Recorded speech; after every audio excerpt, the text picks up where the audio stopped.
नमस्कार, मेरा नाम है डॉक्टर पुरु धवन और आज इस वीडियो में मैं आपको कुछ ऐसा देने वाला हूं जो आपने अभी तक सोचा भी नहीं होगा। अक्सर जितने भी पेशेंट होते हैं पैरालिसिस के 90% पेशेंट अपनी फिजियोथेरेपी करवा रहे होते हैं और फिजियोथेरेपी करवाते-करवाते कुछ टाइम के बाद वो ये सोचना शुरू करते हैं कि मेरी बॉडी में आराम क्यों नहीं आ रहा। अब ये फिजियोथेरेपी क्यों उन पे काम करना बंद कर देती है और किस तरह से वो फ़ायदेमंद है, किस तरह से वो नुकसानदेह है, इसको हम डिस्कस करने वाले हैं इस वीडियो में। अगर हम फिजियोथेरेपी नहीं करवाते, हमें कौन-सी थेरेपी पे जाना है और क्या करना है अपने ब्रेन को ठीक करने के लिए, अपने हाथ-पैर में ताकत लाने के लिए, ये भी मैं इस वीडियो में कवर करूँगा। तो शुरुआत करते हैं सबसे पहले फिजियोथेरेपी को अंडरस्टैंड करने में कि फिजियोथेरेपी हम किस पर्पज़ से कर रहे होते हैं और इसके क्या फ़ायदे और क्या नुकसान हैं। फिजियोथेरेपी जो साइंस है वो डेवलप की गई है आपकी मसल्स को स्ट्रेंथ देने के लिए कि मसल्स में स्ट्रेंथ बनी रहे, उनकी हेल्थ अच्छी बनी रहे। तो जितने भी फिजियोथेरेपिस्ट होते हैं, मेरी उनसे कोई शिकायत नहीं है, बट जितने भी वो पैरालिसिस पेशेंट की जब वो फिजियोथेरेपी करते हैं, तो अक्सर वो पेशेंट को लिटा के एक्सरसाइज करवा रहे होते हैं और उसमें हम क्या देखते हैं कि पेशेंट बेटर होता चला जा रहा है। पेशेंट का हाथ अच्छी तरीके से उठना शुरू हो जाता है लेट के, पैर उठना शुरू हो जाता है लेट के। पर जैसे ही आप पेशेंट को खड़ा करके ये बोलते हो कि चल के दिखाओ, तो उसमें हमें कोई इम्प्रूवमेंट देखने को नहीं मिल रही होती। अब हमने इसको सॉल्यूशन लेकर आना होता है कि किस तरह से हम फिजियोथेरेपी का पार्ट को अच्छा करें कि पेशेंट में हमें इम्प्रूवमेंट देखने को मिले। तो हमें समझने की ज़रूरत है कि जब भी किसी के ब्रेन में क्लॉट आता है, नस फटती है, तो ब्रेन का एक हिस्सा न्यूरॉन जो सेल्स हैं, वो किसी न किसी पार्ट में डैमेज हो जाते हैं, जिसकी वजह से हमारे हाथ-पैर की चलने की क्षमता चली जाती है। अब ब्रेन जब हमने दोबारा से इसको ठीक करना है, दोबारा से पावर लेकर आनी है हैंड में, लेग में, तो ब्रेन के सेल्स को वो जो काम पहले सेल करते थे, जो मर गए हैं, वही सेल काम दोबारा से सिखाना पड़ेगा। अब यहाँ पे क्या वर्ड मैंने यूज़ किया? सिखाना।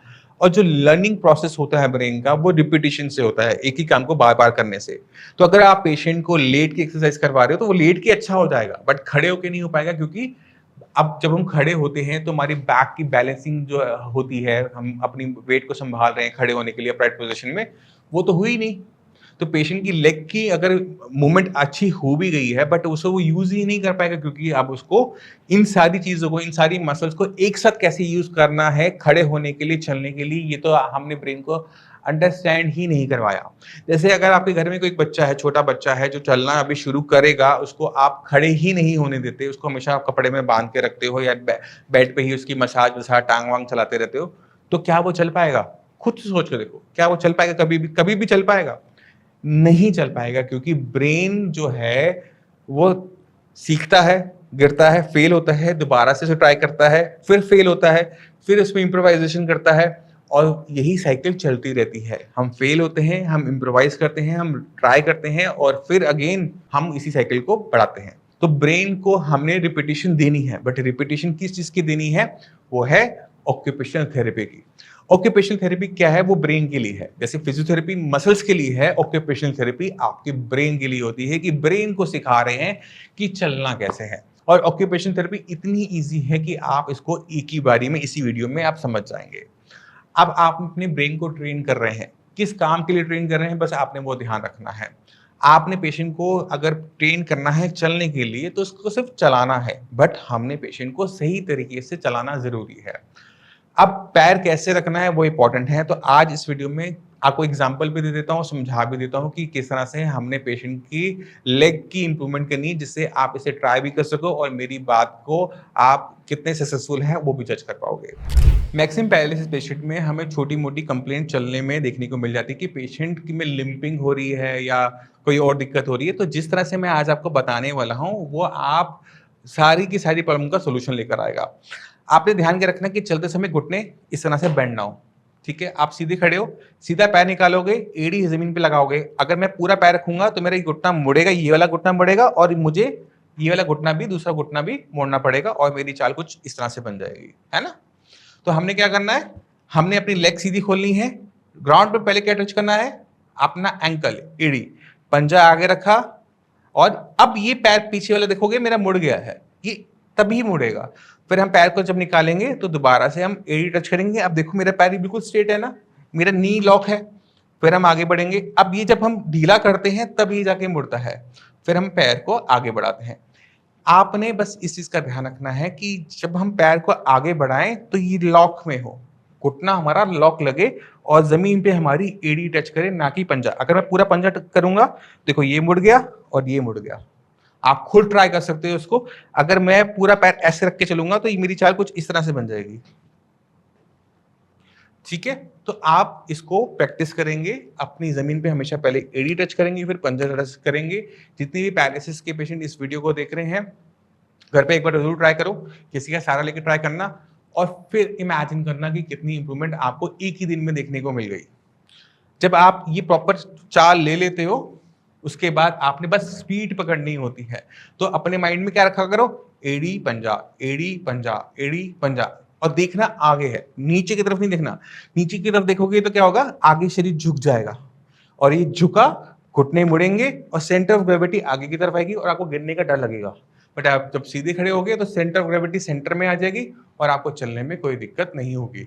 जिन्होंने अपने पैर को देखने का बहुत शौक है, वो अपने सामने एक शीशा रख सकते हैं, जो फुल लुकिंग मिरर होता है। जहां आप चल रहे हो उसको सामने रखो और अपने पैरों को शीशे में देखो कि आपका पैर किस तरह से जा रहा है।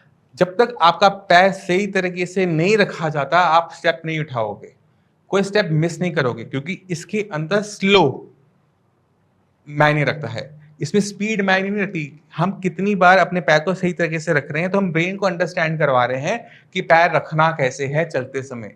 अगर हम गलत तरीके से प्रैक्टिस करेंगे तो गलत उसका रिजल्ट मिलेगा, कि कुछ न कुछ दिक्कत रह जाएगी।